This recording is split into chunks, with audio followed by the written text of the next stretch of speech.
The City of Lansing Public Service Department is currently working to complete a project that will renew large sewers in various parts of the city. This work is very important because these sewers are about 90 years old, and after many decades of use, sewer gases have eaten away the top sections of these old concrete pipes. As a result, they must be repaired or replaced to avoid any breaks that would result in a large amount of raw sewage being discharged in nearby waterways.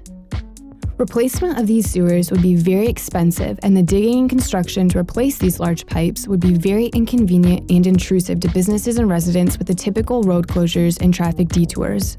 To avoid this, the city uses a modern technology that is trenchless because it eliminates the need for digging.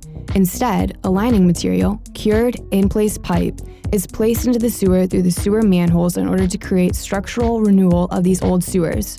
Cured in-place pipe is used in cities all over the world, and the city's contractor, Sycamore, was an innovator of this technology 50 years ago when it was first applied in the field in 1971.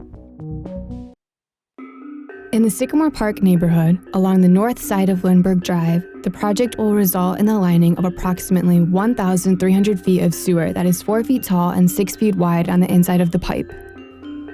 The black plastic pipe you see on the ground surface is assembled and used with a pumping system to temporarily carry the flow of sewage, which allows for the lining work to be completed inside the old sewer pipe.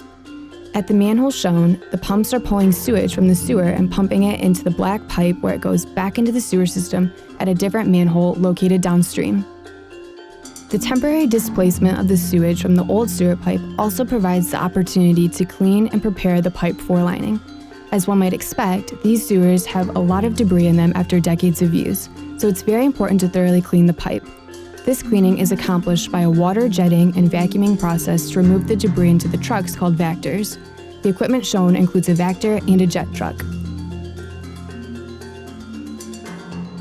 The sewer pipe liner material is the white felt-like fabric shown. Prior to being placed into the sewer, the liner is saturated with a chemical resin.